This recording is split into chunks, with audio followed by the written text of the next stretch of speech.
எல்லாரும் எப்படி இருக்கீங்க?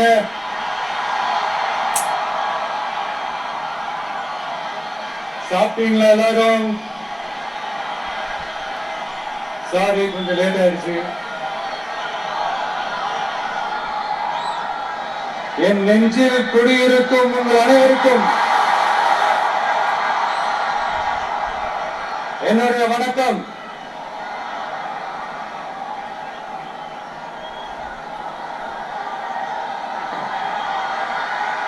Transport hub of south India, நம்ம நாமக்கல் மாவட்டம். இங்க நீங்க பாத்தீங்கன்னா இந்த லாரி பாடி கட்டுற தொழில இருந்து இன்னும் நிறைய தொழில்கள் செய்யற ஊரும் நம்ம நாமக்கல் ஊர் தான். அது மட்டும் இல்ல, நாமக்கல் மாவட்டத்தோட இந்த முட்டை உலகமும் கூட ரொம்ப ஃபேமஸ். எக் சிட்டின்னு கூட கூப்பிடுவாங்க. அது மாதிரி தமிழ்நாட்டு மக்களுக்கு இந்த சத்தான உணவு முட்டை கொடுக்கிற ஊர் மட்டும் இல்ல, தமிழ்நாட்டு மக்களுக்கு உணர்ச்சி ஊற்ற மண்ணும் கூட. இதை நான் ஏன் சொல்றேன்னா, ரெண்டு வரிகள் சொன்னா உங்களுக்கு ஈஸியா கனெக்ட் ஆகும். தமிழன் என்று சொல்லடா, தலை நிமிர்ந்து நில்லடா. எப்படி? தமிழன் என்று சொல்லடா, தலை நிமிர்ந்து நில்லடா. நாடி நரம்பெல்லாம் ரத்தம் பாய்ச்சுற இந்த வரிகளை எழுதினது யார் தெரியும்ல? யாரு எழுதினா? விஜயகாந்த் சார் சொன்னாரு. ஆனா நம்ம அண்ணன் கேப்டன் அவர்களுக்கு மட்டும் இல்ல, நமக்கும் சேர்த்து எழுதின இந்த வரிகளை யார் எழுதினது தெரியல? நாமக்கல் இருக்கிறார் அவர் தான். சொல்ல யாரு? நாமக்கல் மாவட்டத்தை சேர்ந்த மேகனூர்ல பிறந்த பேர் சொல்ல நாமக்கல் கவிஞர். கேளு, அப்போ படிச்ச நான் ராமலிங்கம் பிள்ளை தான். அடுத்து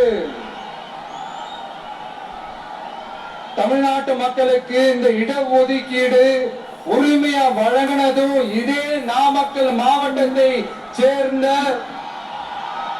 திருச்செங்கோடு பகுதியில இருக்கிற ஒருத்தர் தான்.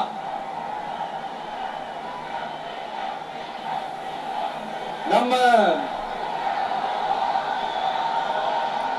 சென்னை மாகாணத்தோட முதலமைச்சரா இருந்த சுப்பராயன் அவர்கள்.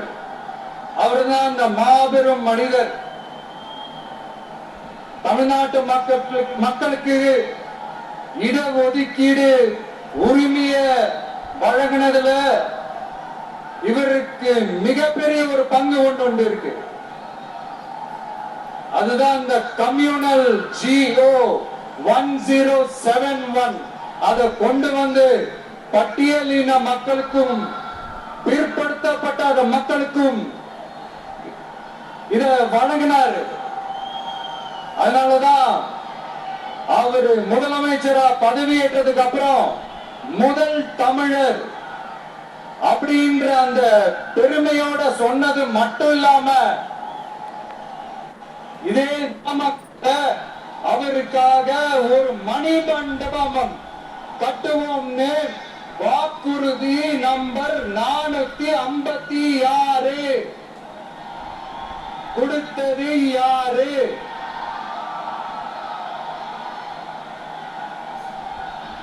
சொன்னாங்களே, செஞ்சாங்களா? இந்த எம்டி பாக்கெட்டை எடுத்து இப்படி காட்டுவாரு தெரியுமா? அந்த மாதிரிதான் ஒவ்வொரு வாக்குறுதியும் படிச்சுட்டு அந்த எம்டி பாக்கெட்டை இப்படி நம்ம காட்ட வேண்டியதுதான். நாமக்கல் மாவட்டத்துல வாக்குறுதிகளா அது செய்வோம் நிறைய சொன்னாங்களே, அதுல ஒரு சின்ன லிஸ்ட் மட்டும் இப்ப நம்ம பார்ப்போம். ஏற்றுமதி ஆகிற இந்த நாமக்கல் மாவட்டத்துல அண்டாகாம பாதுகாப்பா வைக்க முட்டை சேமிப்பு கிடங்கிடம் அமைக்கணும்ன்ற கோரிக்கையும் பல ஆண்டுகளா இருக்கு. சரி, இப்ப ஆளும் கட்சிகளும் சரி, அத பத்தி கொஞ்சம் கூட யோசிக்கவே இல்லை. கிட்னி திருட்டு, அதுதான் நாடறிஞ்ச விஷயமாச்சு. அதான் திருச்சியிலே பேசியிருந்தேன். ஆனா அதுல நம்ம நாமக்கலை சேர்ந்தவங்க தான் அதிகமா சொல்றாங்க. அதிலும் குறிப்பா விசைத்தறியில் பயணத்துல எல்லா ஊருக்கும் போகும்போது ஒரே விஷயத்தான் மக்கள் ரிப்பீட்டடா நம்ம கிட்ட சொல்றாங்க. அடிப்படை சாலை வசதி, குடிக்க நல்ல குடிநீர், ஒரு நல்ல மருத்துவ வசதி இல்ல, நல்ல டாக்டர்ஸ் இல்ல. செய்வாருன்னு கேட்டதுக்கு 2 இடத்துல அதுக்கான விளக்கத்தை ஒண்ணு சொன்னோம். கல்வி, ரேஷன், மருத்துவம், குடிநீர், அடிப்படை சாலை வசதி, மின்வரத்து, பெண்கள் பாதுகாப்பு, சட்டம் ஒழுங்குன்னு இந்த மாதிரி அடிப்படை விஷயங்கள்ல எந்த சமரசமும் இல்லாம கரெக்டா செய்யப்படும்னு சொன்னோம். புதுசா என்ன சொல்லிட்டாரு? புதுசா எதுவுமே சொல்லலையே. ஐயா, அரசியல் மேதைகளே, பெரியவங்களே, ஒரு மனுஷனுக்கு சாப்பிடறதுக்கு நல்ல சோறு எல்லாருக்கும் செய்வோம்னு சொல்றது தானே சரி. அதனாலதான் சொன்னோம், எது நடைக்கு சாத்தியமோ, எது உண்மையோ அதை மட்டும் தான் சொல்லுவோம், அதை மட்டும் தான் செய்வோம். இந்த திமுக மாதிரி பொய்யான வாக்குறுதிகளை எப்பவுமே கொடுக்க மாட்டோம். சொல்றது புதுசா என்னப்பா சொல்றது? செவ்வாய் கிரகத்துல ஐடி கம்பெனி கட்டப்படும், கல்வீடு கட்டப்படும், அமெரிக்காவுக்கு ஒத்தடி பாதை போடப்படும், வீட்டுக்குள்ளே ஏரோப்ளேன் ஓட்டப்படும். இந்த மாதிரி அடிச்சு விடுவோமா? ஒண்ணு, இந்த பாசிச பாஜக அரசோட எப்பவுமே நாங்க ஒத்து போக மாட்டோம். ரெண்டாவது, இந்த திமுக அரசு மாதிரி அண்டர் கிரவுண்ட் டீலிங், மறைமுக உறவுக்காரர்களா இந்த பாஜகவோட எப்பவுமே நாம இருக்க மாட்டோம். 2, மூணாவது, மூச்சுக்கு 300 தடவை அம்மா அம்மா அம்மான்னு சொல்லிக்கிட்டு ஜெயலலிதா மேடம் சொன்ன அந்த விஷயத்தை டோட்டலா மறந்துட்டு ஒரு பொருந்தா கூட்டணியா ஒரு கூட்டணியை ஒண்ணு அமைச்சுக்கிட்டு கேட்டா தமிழ்நாட்டோட நலனுக்காக இந்த பாஜகவோட கூட்டணி வச்சிருக்கோம்னு சொல்லிக்கிறாங்களே, அவங்கள மாதிரியே நாம இருக்க மாட்டோம். தமிழ்நாட்டுக்கு என்ன செஞ்சுட்டாங்க? நீட்டை ஒழிச்சிட்டாங்களா? கல்விக்கு தேவையான அந்த நிதியை முழுசா கொடுத்துட்டாங்களா? இல்ல டீலிங், மறைமுக உறவுக்காரர்களா இருக்காங்கன்றது தயவு செஞ்சு மறந்துடாதீங்க. இல்ல, நீங்க திமுகவுக்கு ஓட்டு போட்டீங்கன்னா அது பாஜகவுக்கு ஓட்டு போட்ட மாதிரி.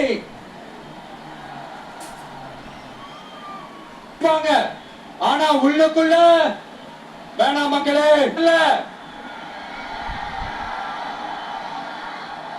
ஒண்ணு இன்னொன்னு, ஒண்ணு இன்னொன்னு. அதாவது ஒண்ணு, மாபெரும் மக்கள் சக்தி கொண்ட எளியோரின் குரலா இருக்கிற களத்துல இருக்கிற டிவிக்கு, இன்னொன்னு கொள்கை என்ற பேர்ல மக்களை ஏமாத்திக்கிட்டு கொள்ளையடிச்சுக்கிட்டு தமிழ்நாட்டை ஏமாத்துற இந்த டிஎம்கே. இந்த 2 பேருக்கு நடுவுல தான் தொழில்.